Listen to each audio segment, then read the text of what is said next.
from this side this time. Hello, everybody. Mark Pinto here with you from Phoenixville Public Library, your Adult Services Director, and hello to everybody on Zoom. Hey, good to see you folks.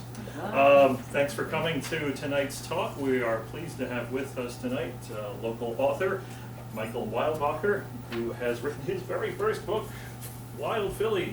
All right, a little bit about Mike. He is an environmental educator with 40 years of experience teaching through lectures, walks, newspaper essays, theatrical performances, and radio.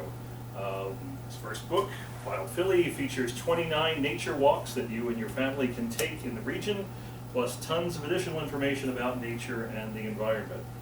He's a former nonprofit executive director, well known to public radio listeners as Mike the All-Natural Science Guy on the award-winning live children's radio show Kids Corner on WXPN, where he's been talking to children about nature and the environment for more than 30 years. Mike's work has earned him the title of Citizen Hero from the Philadelphia Inquirer and Environmental Educator of the Year, an outstanding conservation educator from Pennsylvania environmental groups.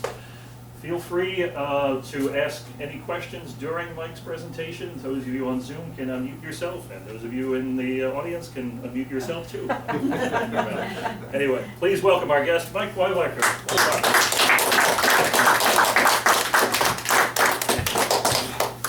Thank you, Mark. Thank you, everybody, for being here. Really appreciate it. So I'm so grateful you're all with us. So this is Wild Philly. I've been writing newspaper essays for many, many years, and got the email I've been waiting for a long time, which was, hey, Mike, we want to do a book about nature in Philadelphia. Do you want to write it? Of course. So it turns out Timber Press has been doing versions of this book for other American cities. So there's a Wild New Orleans, Wild Miami, there's a Wild LA was the first one. So they looked around, they wanted to do Philadelphia, and luckily because I write for newspapers, my stuff is all online now. So in doing some Googling, they came across me, and then I got this wonderful assignment. And so this book follows the model that the other books in the Wild Cities family follow, which is we'll give you some introductory stuff about nature in that area, and then we'll introduce you to 101 species that you need to know if you live in this area. So who are the 101 species you should introduce yourself to? And then what are the 25 walks you should take to meet the 101 species? So that's the premise. And the beauty of this was not just wanting to write this, but also that this assignment came at the height of the pandemic. So happily for me, every weekend I got to go on 2 or 3 of these walks. And it was a great way to socially distance and be outside. So I'm happy it's here, I'm happy to share this with you. We do have copies available if you'd like to buy some. Those who brought one, happy to sign your copy too. So I'll be available for that. Yeah, do raise your hand or unmute yourself any point during the conversation, and I'll make sure you have lots of time for questions. And I thought I would begin by simply reading from the introduction so you get a sense of how the book is laid out. By the way, the publisher is Timber Press, and they specialize in doing environmental books. And you know, as the writer, you don't have a lot of say in the layout and the design, but I'm just so happy with what Timber Press has done with this. Their work always looks exceptional. I did spend a lot of time after the writing then helping source and choose the photography and setting Timber Press up with the photographers. So that was an important component. That was almost as much work as the writing was. But then when the layout happened, I was just so grateful that they had a good team of artists working on it. And each of the walks has a map that goes along with it. And so that was a fun experience too. So let me just dive into the introduction. A peregrine falcon leaps from its ledge on a Manayunk church steeple and plucks a hapless pigeon out of the sky above the Schuylkill River. A coyote quietly shuffles down Domino Lane, only a stone's throw from the garden of radio towers on the city's highest spot. A bald eagle launches itself from a massive nest perched high atop a pine tree, with jumbo jets roaring not far away. A biblical number of toads swarm across Port Royal Avenue on a rainy spring night, to partake in an orgy in an abandoned reservoir across the road. A red-tailed hawk nests on a ledge at the Franklin Institute, feasting on squirrels it finds along the Ben Franklin Parkway. All this and more happens within the city limits of Philadelphia. Surprise, America's 6th largest city is one wild place, blessed with an abundance of nature. Though far better known for Ben Franklin and Betsy Ross, cheesesteaks and hoagies, M. Night Shyamalan and Patti LaBelle, opinionated sports fans and a funny brogue, water ice and down ashore for two, William Penn's proposed green country town has become just that. This green city is chock-a-block with an entire rainbow of nature. Red foxes, orange monarch butterflies, yellow-bellied sapsuckers, green frogs, great blue herons, purple martins. And every so often, a black bear wanders through the city. And when it does, all hell breaks loose.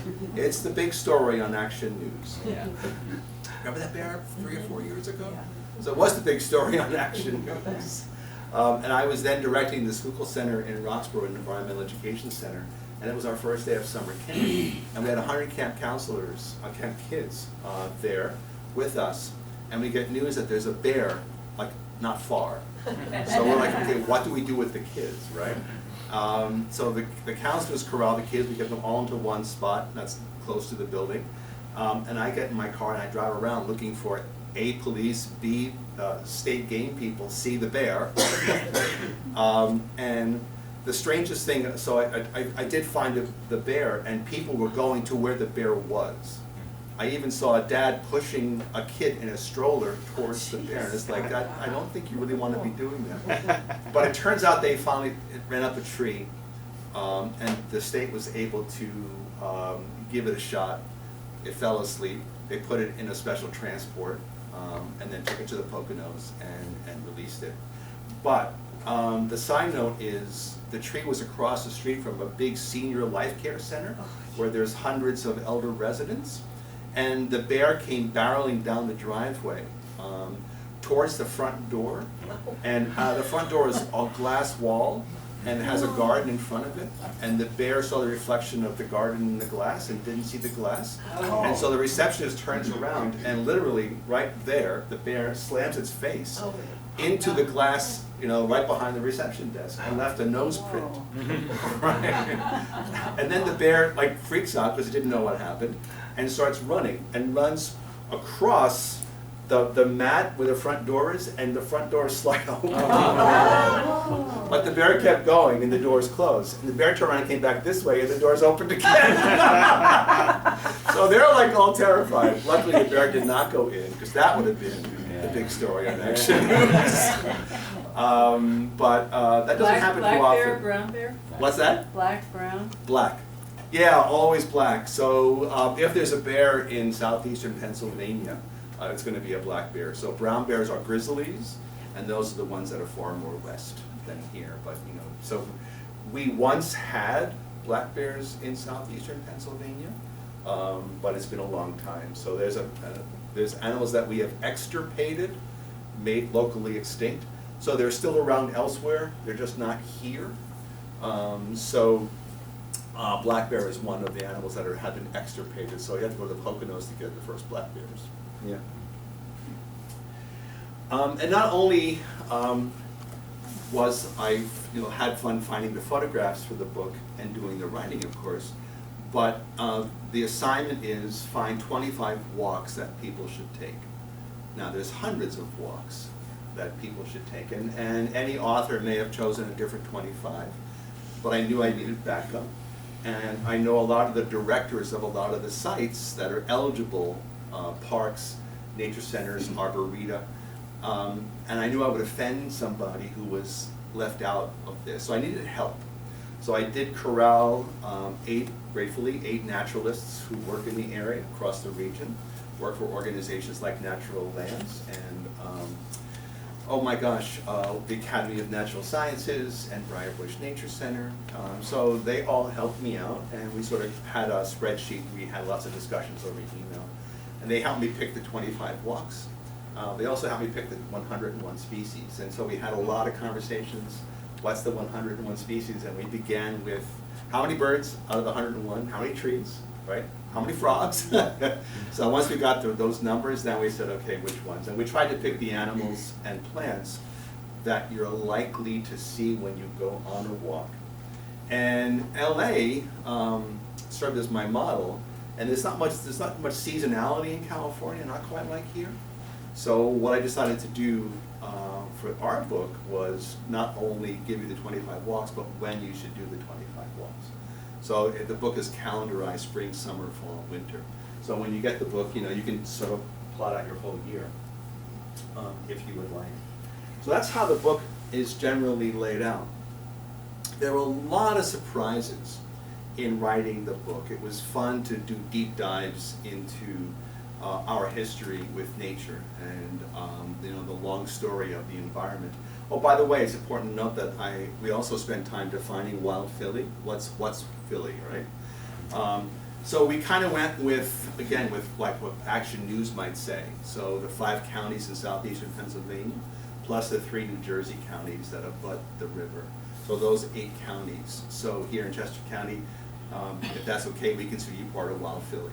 So that's kind of the 8 counties. Let's find the 25 walks at the right time of year and then send you on your way. So here's a bunch of surprises from working on wild Philly, besides that black bear. One is the beaver has returned in surprising numbers. So I used that word extirpated before. Beaver was among the first animals that were extirpated from wild Philly. So the last beavers in this 8-county area disappeared from here in the late 1600s, right? So trappers had started collecting beaver because the fur was craved by Europeans, because the fur was turned into felt for those wonderful felt hats, for the top hats. So Europe had an insatiable need for beaver pelts, and the Lenape discovered that they could do a great business bartering those pelts for knives, cutlery, pots, pans, blankets, clothing. So they began trading. So the Lenape were trading with the first fur trappers, who began as Swedish, then Dutch, then German. So there's a lot of different ethnicities were coming over. Before this even predates William Penn.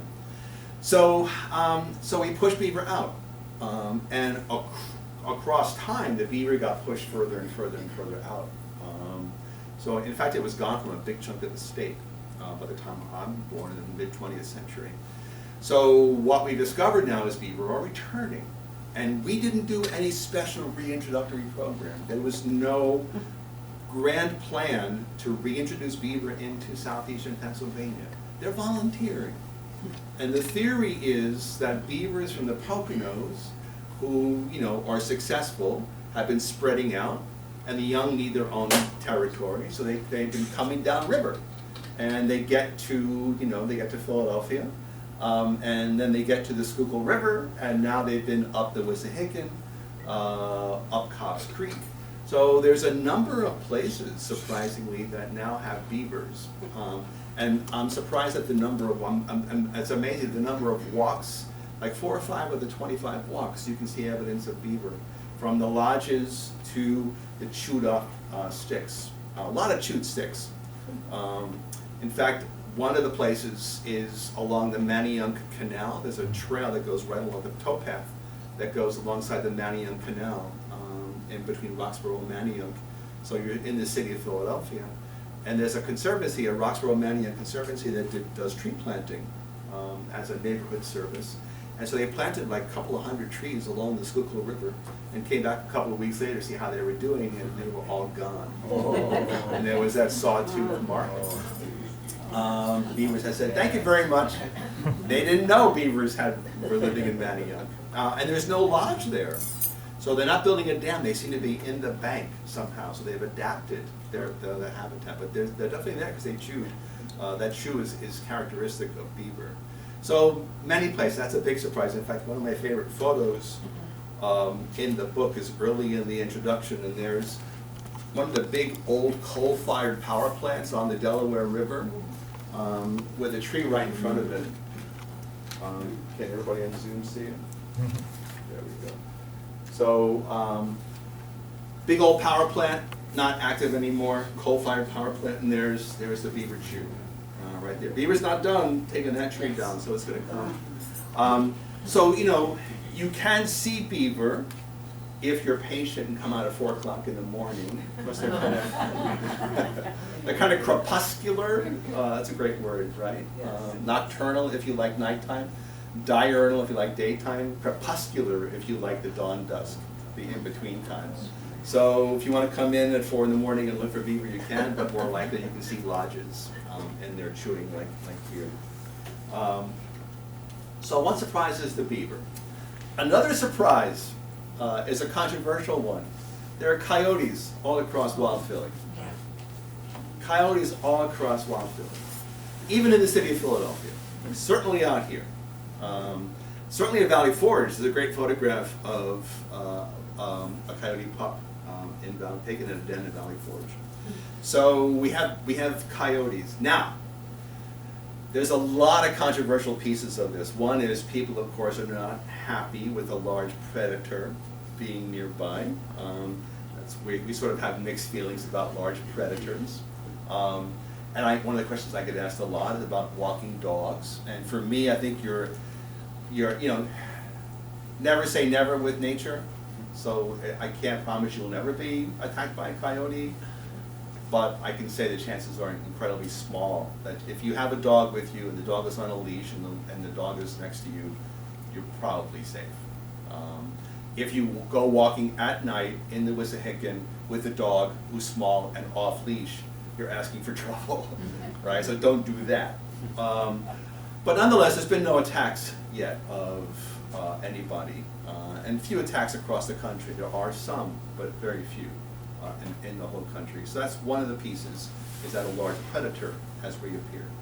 Another piece is biologists are arguing among themselves over what this animal exactly is, because it seems to have genetic material from coyote, wolf, and dog. So it seems to be all three in one, and they don't know if so you might see coy dog and coy wolf used in the press as it's a mixture of things, but it seems to be larger than the western southern coyote, the more typical coyote. So it's a bigger animal, it's more wolf size. The other argument is whether coyotes were ever here. So when William Penn came and founded Pennsylvania, were coyotes here? And most biologists say no, that we had wolves back then. Wolves have been extirpated from Pennsylvania. So most biologists say no. Some say, we're not sure, because writers at the time mentioned several different kinds of wolves. They differentiated several species of wolves in their writing. And so this one seems to be, possibly coyote-ish. But most thinkers just think they just weren't good trained scientists, and what most have been saying is that wolves effectively kept coyotes out of the Northeast, and the coyotes stayed sort of in the South and West. There's wolves there too, but nonetheless we didn't have wolves, we didn't have coyotes in the Northeast. Well, we got them now. So nature abhors a vacuum. Right? So lacking a wolf-like predator, coyotes have said, okay, we can do this. And the interesting thing about coyotes is that there's been a centuries-long effort to eradicate coyotes as, varmints, vermin, pests. So there's still an open season pretty much anywhere on coyotes anytime. So there's no regulation of them, not like there are with deer. So, but coyotes are adaptable and resourceful and secretive and smart. And so they've been able to sidestep all of that, and they're still happily with us. So those are two of the animal surprises. Culturally, yes? Back to the beaver. Yeah. Have you seen evidence of mink or otters? Yes, definitely. Somebody at the Schuylkill Center took a photograph of something that they couldn't decide if it was a mink or not, and had lots of conversations among the staff over what it was, and mink or weasel. and they never quite came around. They're not common, but yes, one of the walks is up to at the top of almost in Berks County. One of the natural lands, the Crow's Nest Preserve, another natural lands property, and they have seen mink there. There's a fish ladder on the Schuylkill River that the Philadelphia Water Department monitors, and they have a camera on the fish ladder. And an otter was seen swimming up it a few years ago. In fact, on their website you can probably get video of it. But so yeah, so otters are not here in big numbers, but they're here. Yeah. And I've seen a mink on French Creek as well. You did? Yeah. Awesome. Actually, I saw one on Pickering Creek also. Mhm. Yeah? Yeah. Yeah. So they're not common, yeah, but they're here. Good, good, thank you. Another wonderful surprise for me was the Lenape story. So we know the Lenape were the first Philadelphians. They were here when the settlers came. The Lenape themselves consider themselves older than most other Indian tribes. In fact, you might have heard them called Lenni Lenape. That's actually redundant, so they prefer just Lenape. So actually, I had members of the Lenape Nation vet that chapter so that I got the writing right. And I appreciate that. So Lenape, not Lenni Lenape, but so it turns out that our vision of Lenape in general and Native Americans, Lenape specific and Native Americans in general, was that they were sort of passively living on the land and having sort of almost no influence on the land, just collecting, sort of harvesting what's there, what Mother Nature offers, which is true. But on top of that, they were incredibly ecologists. They've been living here for several thousand years, understood the plants and animals of the region, knew their ecology, and were actively managing the landscape to keep the species they wanted around them. And one of the things that they were doing to accomplish that was actively burning forests. So the Lenape practiced prescribed fire, prescribed burning, extensively, and they would do it every 7 or 10 years at some places. And what it does is it halts succession. If you leave a piece of land alone in Pennsylvania, like a grassland will become a mature forest over time. But if you burn it, it sets that clock back. And what they were trying to do was keep nut trees around longer, oaks, beeches, hickories, because nut trees do at least two things for you. One is they give you food. Acorns are an incredibly important food for Native American cultures across North America, used in a lot of ways, among them ground up into kind of a flour. So acorns are important. Nuts, of course, are important for lots of things. But who else likes acorns and hickories and nuts? Bear, deer, turkeys. Great animals when you want protein, right? Yeah, they ate bear. It's very fatty. In fact, Pennypack Creek, up in northeastern Philadelphia, Pennypack is the original name in Lenape translated as Bear Fat Creek, because the water ran slow into Pennypack, kind of like bear fat.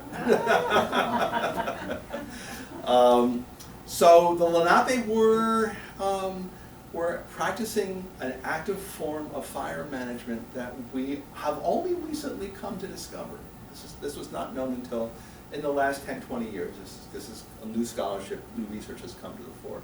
So that's great, that's appreciated. The other piece of the Lenape story is a much less happy one, which is even by the time William Penn came, the Lenape had already been impacted by the diseases that they had no immunity to that were brought over from the old world to the new. Smallpox predominantly, the common cold. And Native Americans across North and South America had an active trading system with each other and had trade routes that they were using, so they were always in communication with each other.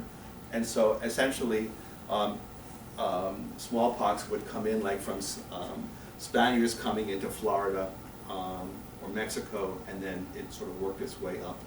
So It's unclear if the first Europeans who came, like William Penn and his people, came to the New World and started writing descriptions of what they discovered. They may not have seen an active, robust, vibrant, healthy Lenape community. So what they saw was already impacted and depopulated, even from the get-go. So that's one of the sadder pieces of the story. One of the things the Lenape did leave us was a lot of place names that if you don't live around here, you try to explain them to people, you know, there are names that are kind of hard to spell and pronounce. Schuylkill is hard enough for many people. That's Dutch. And Schuylkill, many might know this, Schuylkill means hidden river, because the Dutch trappers, the Dutch settlers who were here, heard that, you know, on the Delaware, there's this other big river that came in, but they couldn't find the mouth of it. They just didn't know where it was. And so they asked the Lenape, and the Lenape pointed it out. So it turns out that there was a 1,000-acre wetland with reeds, so a very swampy place, right at the airport, right where the Schuylkill meets the Delaware. There's only a remnant of that, a tiny remnant of that left at the John Hines National Wildlife Preserve at Tinicum, right? Tinicum, also an Indian name. So that's a small remnant of this huge complex that existed, and so the Dutch couldn't find that river, so they named it Schuylkill, hidden river. It was hidden from them. The Lenape knew where it was the whole time, right? But they did leave us lots of place names. I'll just read a couple for you, because you know it's unclear even to us what some of the names mean. That might mean a couple of things. I think one of the more famous ones is Manayunk, which translates as the place where we drink, which right, which gives us a laugh because it's a great bar and restaurant scene now. But that was their name for the entire Schuylkill River. That was their name for the river, the place where we drink. That's a little more obvious, right? Wissahickon Creek. Wissahickon is Catfish Stream, right? Conshohocken might mean Pleasant Valley or Elegant Land. Mequon is a little village near Conshohocken. There's a Mequon school that's been there for a long, long time. Mequon is an inside joke among the Lenape. We also don't give Native Americans much credit for a sense of humor. They're always very stoic in those movies, right? But they're people. They're bawdy. They laugh, right? They joke. Mequon means feather. It was their inside joke name for William Penn, because whenever William Penn came, he would sit and sign a treaty with them, and he would take out his feather pen, right? His quill, right? Mequon. So Mequon is feather. But let's see.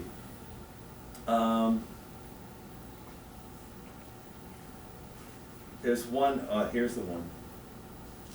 Wyomensing, right?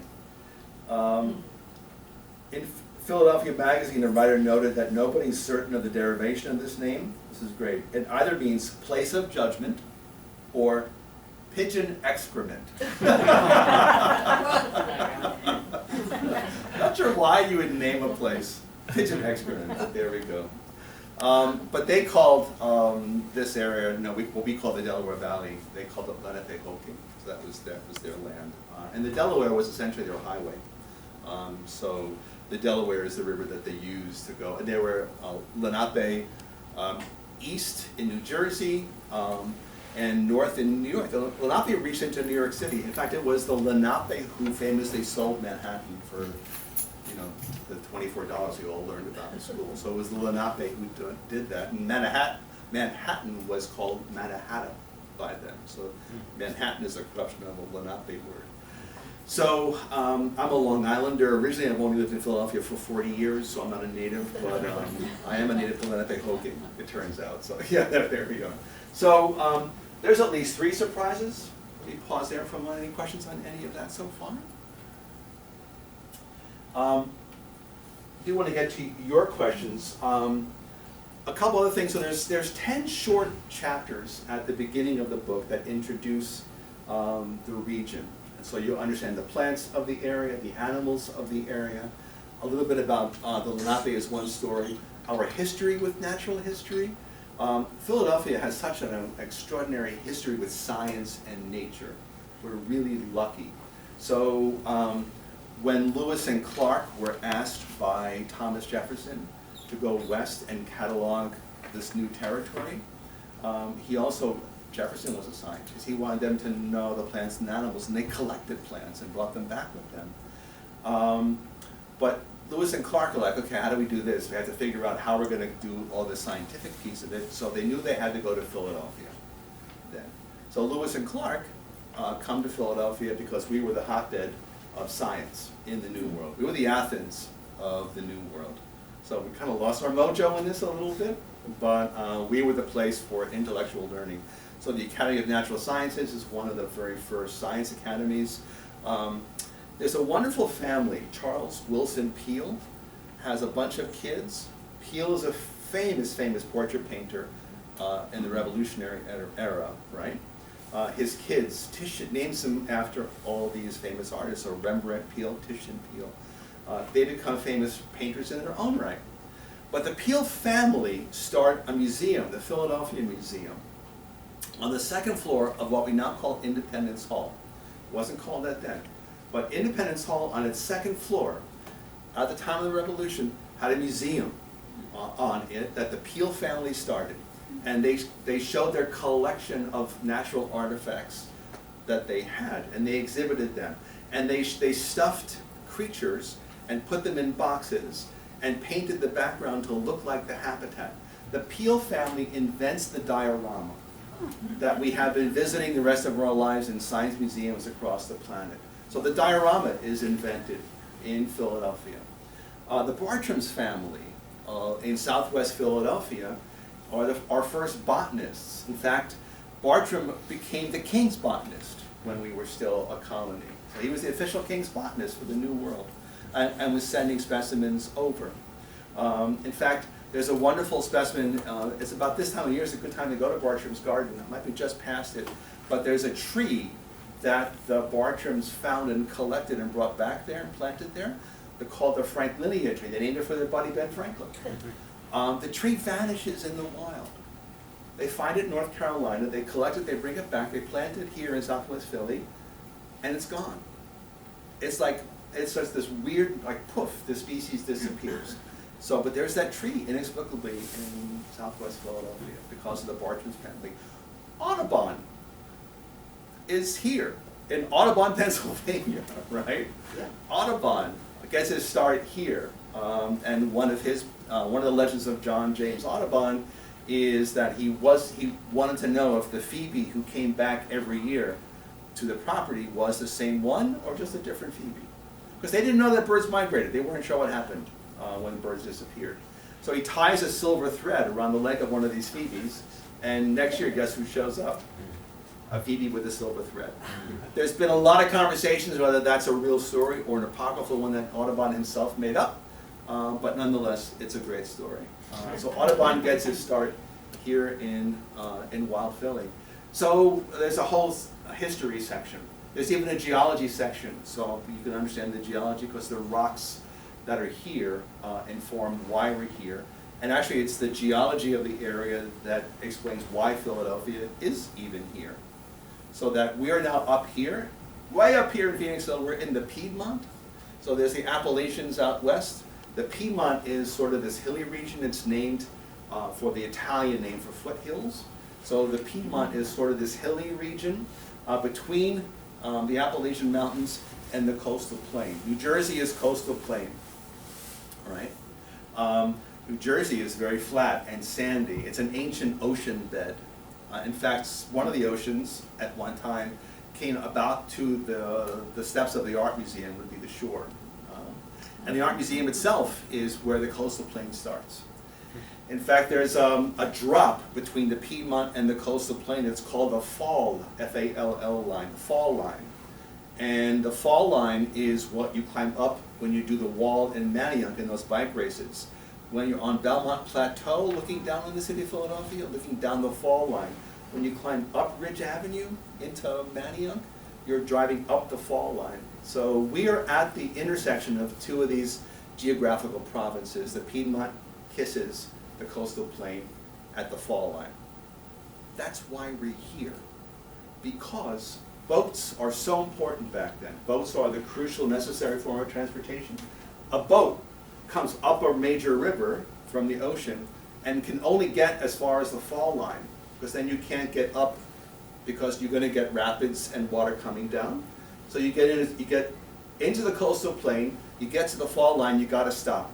And so when you've got goods, you stop there, and the horses and wagons take it wherever you're going to go after that.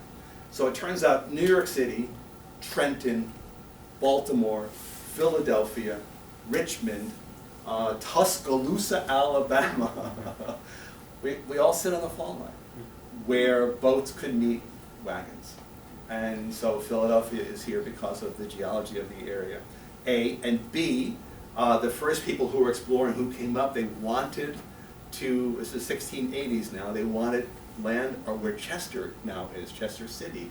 That was supposed to be where Philadelphia was, but they couldn't close a deal with the Swedish trappers who they actually owned land then.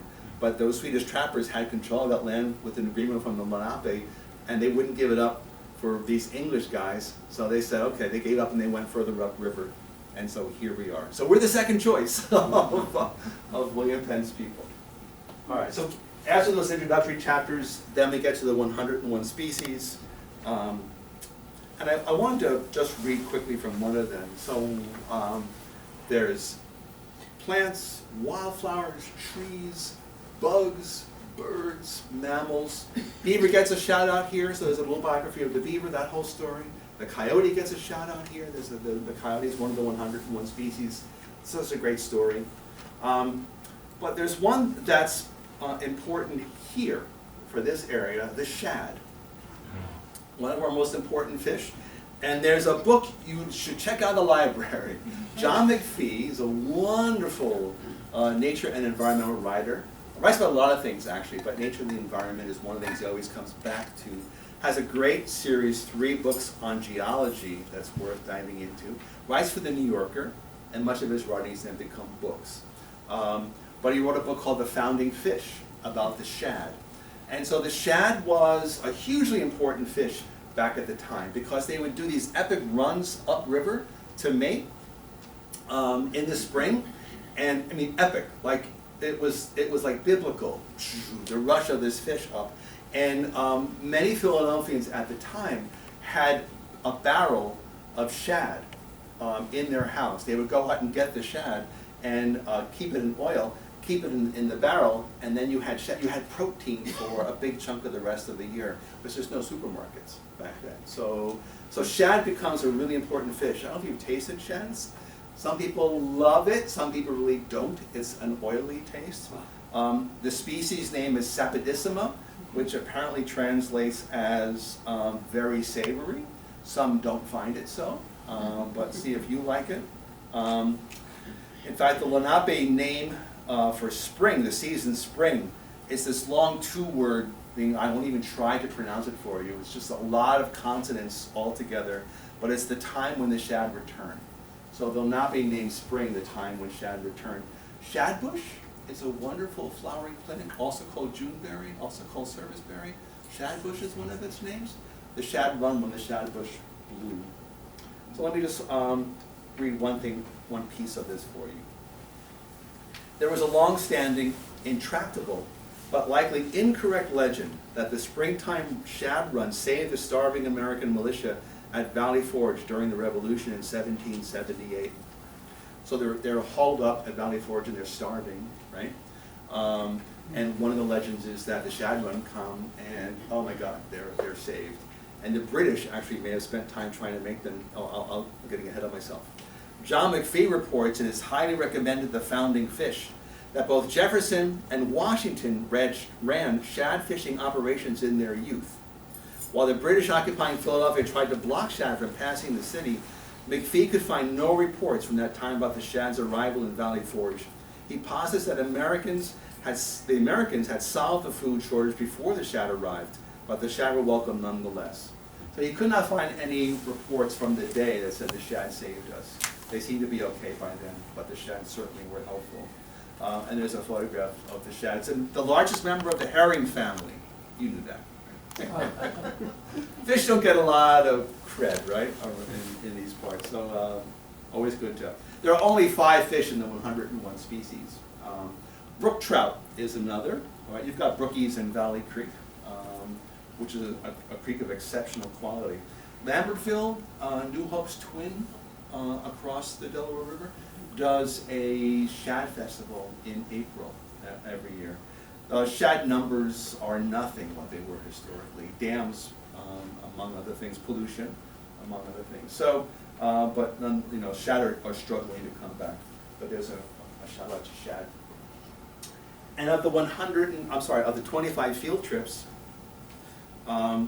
it turns out that the trip to Valley Forge, just down the block, this is the time of year to do it. So we all lucked out together in that we're all together at the same time. But this is a walk that starts, now there's 25 walks, right? They're all of different lengths and different difficulties. So there's some that are really easy. One good summer walk is to do the loop in FDR Park in South Philadelphia, just across Broad Street from the stadiums. That's a nice thing to do, but go to a baseball game and then walk Valley Forge Park. FDR Park. FDR Park has been in the news a lot because there's a new plan by the city to make it climate resilient and to do other work in it. And it's like $50 million. It's incredibly expensive. And there's been some tree work that's been done. So there's been some controversies around FDR Park. But nonetheless, so if you Google it, you're going to get Inquirer articles about this. So some of the walks are really easy. This one is one of the harder ones because it's got some good topography, but it's worth the while. And it starts at Washington's headquarters, and then crosses 23. So sometimes you come from Washington's headquarters, walk towards 23, turn right, cross Valley Creek, and then go left and go up Mount Misery. And as you go up Mount Misery, and in here it'll tell you why it's called Mount Misery, you get to the Colonial Springs bottling plant, the ghost of the bottling plant that's there, and then you keep going, you're going to get into a beautiful mountain laurel forest, our state flower, state shrubs, state something, right? And it's in flower now. This is the time. So Memorial Day plus or minus is the time to do it. So it's one of the few mountain laurel forests I've ever found in this area, and this is the time of year. And mountain laurel is a really wonderful flower. It's kind of hexagonal in shape. You can see that. And I'll read this to you. You get a little bit of history in here too. There we are. If you are visiting in May or June, the mountain laurel will be in bloom. Found on mountainsides like this, mountain laurel possesses evergreen leaves on twisty trunks, but the light pink or white flowers are extraordinary. Hexagonal in shape, itself unusual, with spring-loaded stamens bent back and held in tension by the petals. See if you can observe this. When an insect lands on the flower, that tension is released, and pollen is catapulted forcefully onto the insect, each one a little emerald yelling "bam" as it covers a bug and pollen. So that's, it's got a great pollination story. So if bee lands on it, it gets whacked in the head by, by these stamens that are here. So there's a mountain laurel, a state flower. In bloom now, only here in Valley Forge.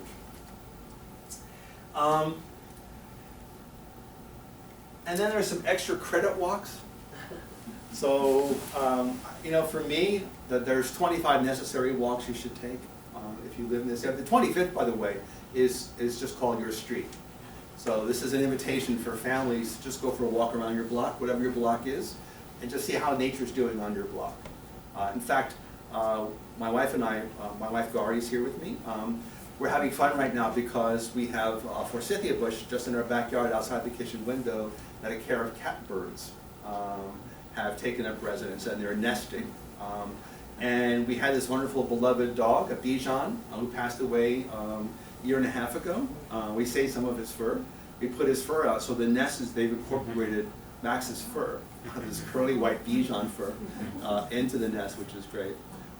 So, you know, and that's not unusual. There's more nature around us than you expect. So I would love people just to go for a walk on your street and just get used to the rhythm of nature on your own street. Then the +4. So for me, if you're into nature in the Philadelphia area, there are places you always hear about and places that you need to go to. So for example, in the fall, you need to go to Hawk Mountain north of us. You know, not crazy far north, but north of us, and take in the fall migration. And if you catch the right day, it's just a remarkable thing. You need a cold front, right? Cold front, the wind blows from the north, so it's colder, and that pushes their butts, right? It's facing in the right direction, right? So when there's a cold front coming in October, call in sick at work. Where is it? Hawk Mountain. Yep. Where is it? Yep. Hawk Mountain, if you Google it, it's very easy. It's a preserve of, you know, geez, I think it's more than 1,000 acres. So it's a forest on a mountaintop that's run by a private nonprofit. It's west of Bethlehem. Okay. West of Allentown. Just wanted to get it. So that highway that goes from Allentown across the state, is that 78? 78. The Or number? 78. Is that- 78. 78, so it's off of 78, like 3 or 4 exits west of Allentown. Yeah. Great. Yeah. And I forget the town's name. Is it Hamburg? Is it near Hamburg? It's, yes, yeah, yeah. And the Little Schuylkill River runs not far from there, but yeah. Kempton is another one of the small towns that's near there. But it's easy to find. Google Maps will know exactly where it is, yeah. And also, the other direction to head is to Cape May and Cape May Point, because New Jersey is this funnel that comes down to Cape May Point. So migrating birds all fly down the funnel, and then they go to Cape May Point, and then they wait until the right moment to hop across the bay and grab the land and keep going. So that's all the shorebirds, hawks, and songbirds. So you've got this hawk watch platform. What's great, this is one of the walks that's not a walk at all, this is a sit. You walk from your car in the parking lot to the hawk watch platform. That's the walk. And then you sit. It turns out there's a walk you can do around the beach if you wanted to after. So what month are we talking about that? This is at September, October, November. So different species will migrate at different times. So if you want to catch this giant kettle of broad-winged hawks, you'll want to go early in September. But if you like red-tailed hawks, you can wait until October, November. So different species are doing it at different times. But again, you want to catch that cold front coming south. But not only are all those birds there, but monarch butterflies who fly to Mexico for the winter, right? That's also one of the 101 species. They fly down New Jersey and get to the funnel too. And then they wait for the same thing. They're waiting for the weather to help them get across. So when you're on this hawkwatch platform, you've got trees and bushes in front of you where there's fall warblers. Warblers are really colorful, cute little birds that birders crave, and they're so hard to find. But they're all around you. Monarchs are flying around the platform. Ducks, swans, geese, herons, egrets, they're all in the water in front of you. And then hawks and eagles and ospreys are all swallows, uncountable numbers of swallows are above you. So it blows your mind. If you catch the right day, it blows your mind. My brother and I met there. He's from Long Island. We met there a couple of years ago. And actually, I caught the right day. I got there a day early, and it was the right day to be there. He came a day later, and it was not as good, but oh my God, it was extraordinary. So you want to go north to Hawk Mountain, south to Cape May Point. Yes? I was just going to say at Cape May Point, Audubon Society. Yes. At the platform Yes. they always have people there Good, yes. describing all the birds, where to look for them. They Yep. have scopes that you can use to Yep. look at, and it's very educational, and it's Thank you. I should have, marvelous. I'm not sure you all heard that, I should have said that, yes. So Audubon is there too, and they've got, you can borrow their really expensive binoculars and use them, they're great. And then there's gonna be like a dozen people or more with spotting scopes, and they all let you take a peek. And they'll have it spotted on something. And what I've learned to do is just listen to whoever sounds like they know the most and stand near them, right? And then when they say, you know, because they know the sex and the age of the bird, you know, it's unbelievable. So I just hear what they're saying and look in the direction that they're looking. And don't be afraid to ask questions. But those are two. A third walk for me is to go into the Pine Barrens of New Jersey. Again, we're in the coastal plain. The Pine Barrens is just a unique ecosystem with cedar bogs and swamps. The water is the color of iced tea, but it's pure. The iced tea is from the tannins and the acid of the oaks and pines. The pines are pitch pines that, you know, that's in some places grow only 6 feet tall. So you could be in a forest that's right about as tall as you are. Soil is incredibly sandy. If you're a native to the area, you've got different names for the sand, like Eskimos have different names for snow. But John McPhee, again, has a great book, The Pine Barrens, and so what you want to do, this is a great summer trip. Read John McPhee's book, Pine Barrens, and then go for a drive into the Pine Barrens. And then the fourth is back to Cape May in the springtime around Mother's Day, where there's a crazy little shorebird called the red knot, K-N-O-T, the knot, right? Tiny little shorebird, rusty red. It lives for the winter in Tierra del Fuego at the bottom of South America, but nests above the Arctic Circle. Like, why? I don't know, but this is what they do. And so late in the spring, they make this one big jump and get to Brazil in one flight, and then land there and refuel. They make another long jump, and I'm doing a curve over the Atlantic Ocean and come into around New Jersey and Delaware at the Delaware Bay. It's on the Delaware side too, so the Delaware, the Jersey side, and they land there.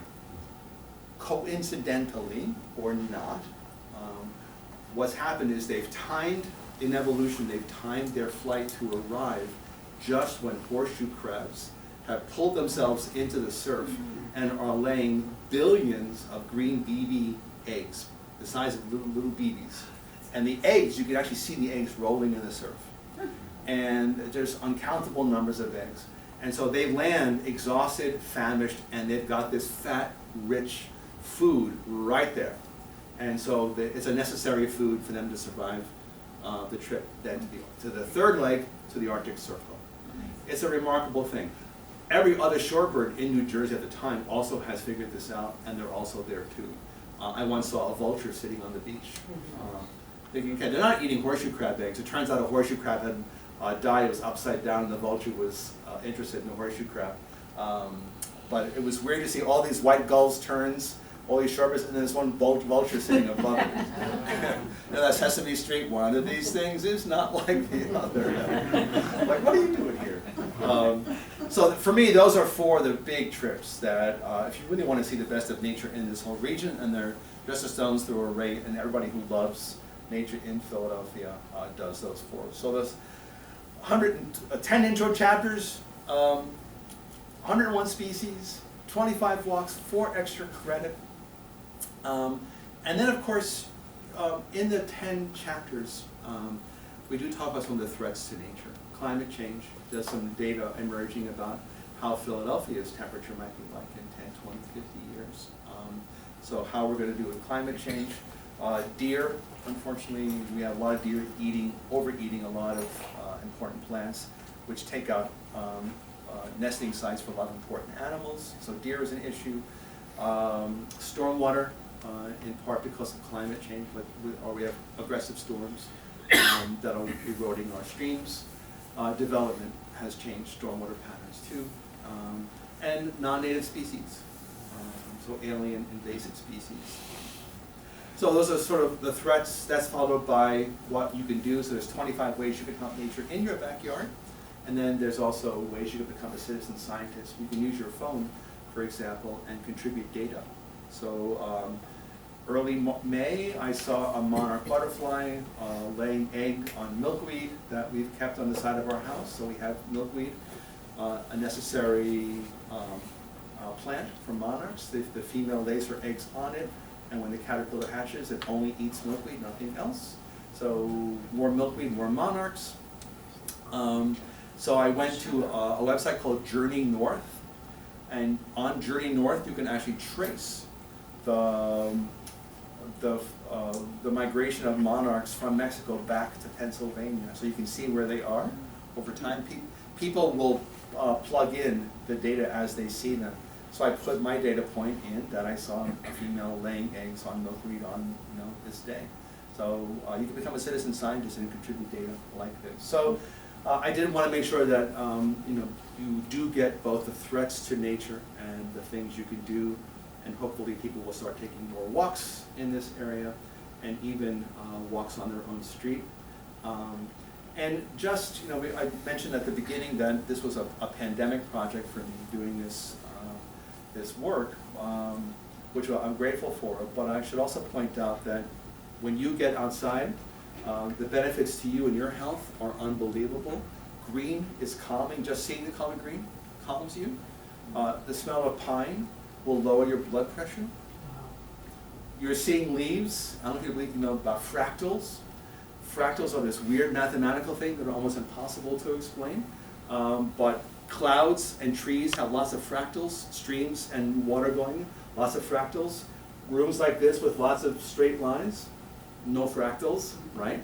So our eyes have a hard time with all these straight lines.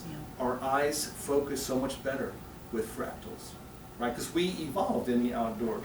So our eyes relax when we're seeing leaves. So you get the visual of fractals, you get the color green, the smell of not just pines, but other trees. So all these things, some of them even have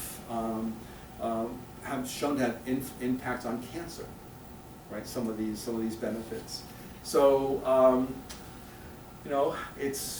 I think we can almost say with certainty, the more you walk outside, the longer you will live, right?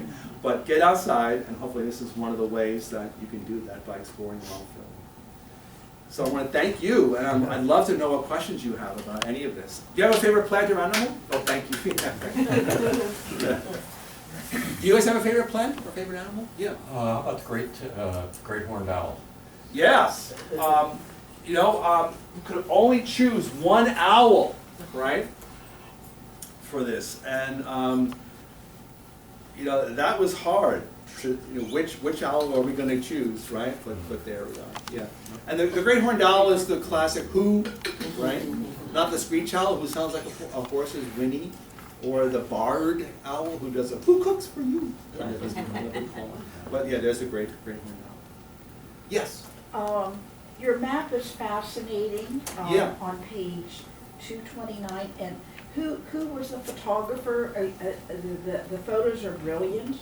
Yeah, there's about 7+ photographers who contributed to this. This map, are you looking at, or I'm sorry? Yeah, that map, and also all the pictures are just so vibrant. Yeah, there's a number of photographers who I came across. One I knew for a very long time, another I had just met, 2 I had met through, in part because of the pandemic, because we started doing more of these sort of online talks. So there's a gentleman who runs a website called Beaver Matters, and his photography is unbelievable. And then there's a Drexel professor named Christian Hunold whose specialty is urban wildlife, and he loves to take coyote photographs. Christian, I believe, is also the one who, in the introduction, has this wonderful photograph of a red-tailed hawk on the art museum. It's just an extraordinary set of colors. The red-tailed hawk. So I was lucky. And then photographs that we couldn't find from local photographers, Timber Press sourced them from places where you buy photographs. So it may have been a generic great horned owl photograph versus. And what encouraged you to write this, or the subject, or I don't know how to ask the question. Oh, no, that's okay. So Timber Press does this series of books on other American cities, and they came across me by their online research, because I do a lot of writing and newspaper essays that are online, and so they came upon me and they invited me to write this book. Yeah, which is a writer's dream. Yeah. Yes. I was wondering if you can tell us of any good camping places that are within an hour drive of Philly. Yeah, lots of camping in the Pine Barrens, without question. Yeah, it's a great place. It's a little ticky, but you gotta be careful. But no, there's a ton of campgrounds in the Pinelands. So I would go right there first. That's a great way to experience the Pine Barrens too, because you can there's a Batona Trail, Batona, Batona, back to nature is how it became Batona. It's a long trail, and so if you camp out there, you can explore a big chunk of the Batona Trail. There are outfitters there that you can do kayaking in the Pine Barrens, kayaking, canoeing. Great place to kayak too. Oh my God, great water there too. And the history there, it's a lot of ghost towns in the Pine Barrens. So they were forging. There's a really cheap form of iron called bog iron. The iron sort of comes out of the water and sort of secretes itself around branches. So this not great form of iron was discovered and turned into like cannonballs and things in the Revolution. And then when they found better iron ore elsewhere, this whole thing shut down. So there are all these ghost villages now. You can see foundations and things. And the Pine Barrens grew up around it. So that's one place, and then there's camping in a million other places. But I would start at the Pine Barrens. Okay. Yeah. Someone on Zoom, Yeah. Zoom is asking, how can they get a signed copy of your book? Wow, yeah, so, we've got copies here tonight. Gary will be selling them. It's $25.99 plus tax, and we can take credit cards. We've got a Square reader. And I'll stay here and sign for anybody. Wow, how do we do that? Contact. You have a I have contact? I have a Yeah. website, MikeWeilbacher.com, right? MikeWeilbacher.com, and it's a place you can check in, and we can do the transaction. I'll mail you a copy. I'll mail you a signed copy. And if you have Venmo or things like that. Gary, we can do Venmo. Yeah, very easy. Yeah. It'll be plus post. All right, great, thank you. Great. So it's And- $25.99 plus tax. Yep, Oh, interesting. yeah. That's their price and the tax we give to the state, Whether you like it or not. whether we like it or not. Any advice for someone who's interested in working for an environmental nonprofit in the Philadelphia area? Wow, there are so many. Yeah, the first advice is decide, which piece of the environment are you interested in? So, do you want to do preservation work? Do you want to be an activist and do lobbying work? Do you want to do education work? Do you like environmental law? So, there's literally, so many flavors, and there are so many nonprofits. If preservation and education is of interest to you, Natural Lands, I mentioned them a couple of times. They're one of the biggest organizations in their region, and they've got like 60 preserves in their portfolio. So they've got a big staff, which likely means they're usually hiring. So I might start with Natural Lands.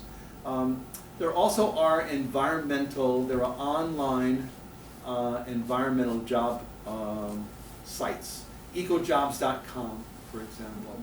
And so you can go to ecojobs.com and sort by region.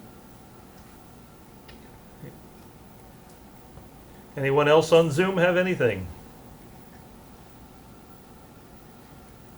You mentioned a Wild LA book. Well, LA, yep. I have a brother in Los Angeles. I have a sister in Chicago. Yeah. I don't think they've done Chicago yet. I have another son outside of Seattle in a place called Anacortes.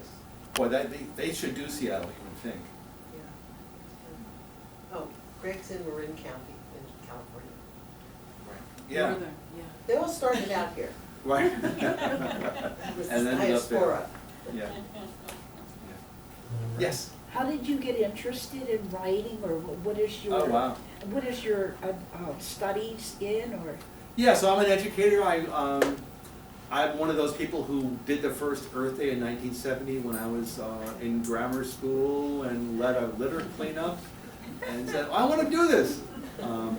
So in college, luckily went to a university that had an environmental education program. Never knew that you could do that. And once I learned that you could do environmental education, and B, I liked teaching, that was it. And so I've always been in that, and then I just started writing as a side part of education work, and then started writing.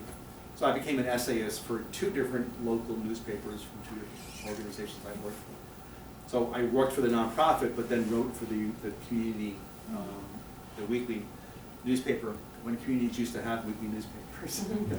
Those are an endangered species. Yeah. Yes? Where in Long Island?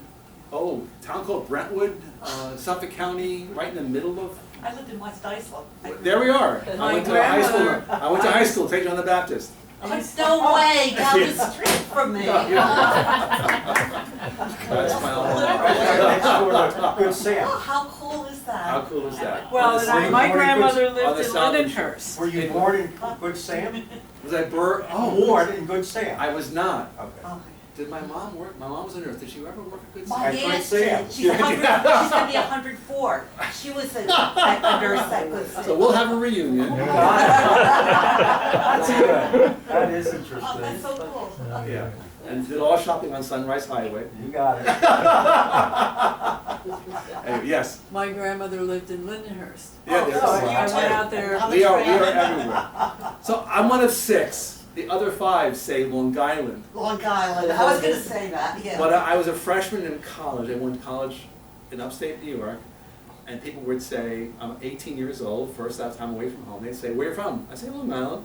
No, actually, there you said the island. The island. Yes. There was no other. Oh, I'm from the island. And they say, you don't sound like it. So I never had the accent. I Yeah. don't know why. I'm thankful. What?